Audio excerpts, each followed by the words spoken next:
Hello everyone, David Roberts from Games Radar Plus here. Now, even the most virtuous saint can have a sinister streak. The important part is whether or not you actually act on those dark impulses. That's one of the things that makes video games so interesting. You can have fun exploring your meaner instincts without worrying about hurting anyone, going to jail, or destroying anything important. But just because you're in a safe digital environment doesn't mean that there aren't any consequences to your actions. Whether that means sending an army after you to punish you for your transgressions, or just killing you outright, these games make a point to teach you a lesson for your evil, evil ways.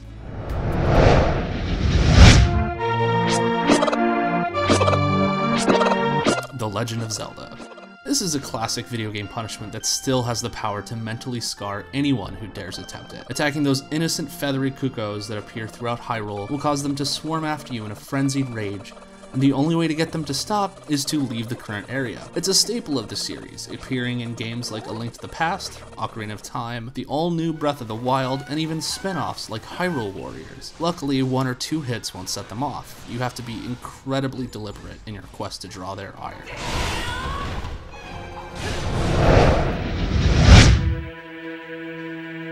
Metroid Prime 3. Samus Aran may not talk a lot, but she's generally considered a good, kind-natured person, always showing up to save the day when duty or a few dollars calls. But Metroid Prime 3 lets you take a few pot shots at one of its few NPCs milling about near the beginning. You can't actually hurt them, but if you keep up your attack, a little turret drops down to defend them from your senseless aggression.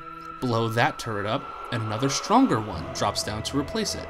Destroy that one, and an even bigger turret shows up and kills you off in one blast. Oh, they want it? Yeah. Shadow Warrior. Shadow Warrior takes retribution against animal cruelty to a whole new level. Most of the creatures you can eviscerate in the 2013 reboot deserve it, as the only thing that doesn't want to kill you outright are some bunnies you'll see milling about and,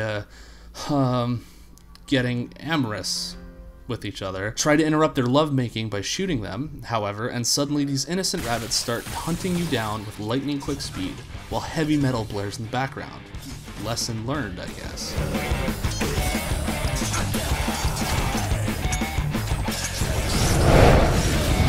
Okay, listen up!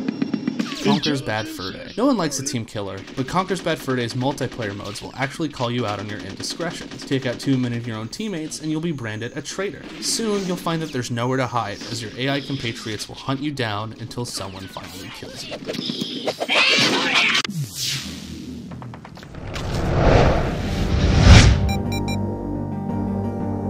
TIE Fighter. The bad idea, it's a dumb name, is the Star Destroyer that originally showed up in the classic space sim X-Wing.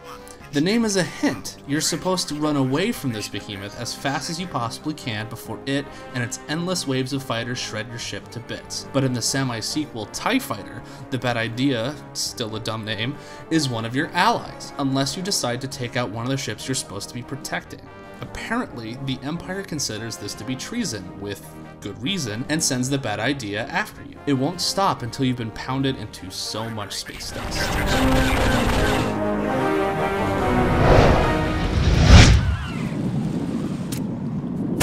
Metal Gear Solid 2. Many games don't like it when you attack animals with wanton cruelty, but Metal Gear Solid 2 is one of the few to actually try to make you feel really guilty about it. Once you first climb out of the depths of the big shell and into the sunlight, you'll notice that the sky is filled with seagulls, who are more than willing to take a crap on you if you stand in one place for too long. If you spend too much time getting revenge by shooting them out of the sky, you'll get a call from the Colonel and your girlfriend Rose, asking you, in so many words, what the hell do you think you're doing? You can't even save your game until you apologize to Rose. You know what you did. You're satisfied. Get back to the mission.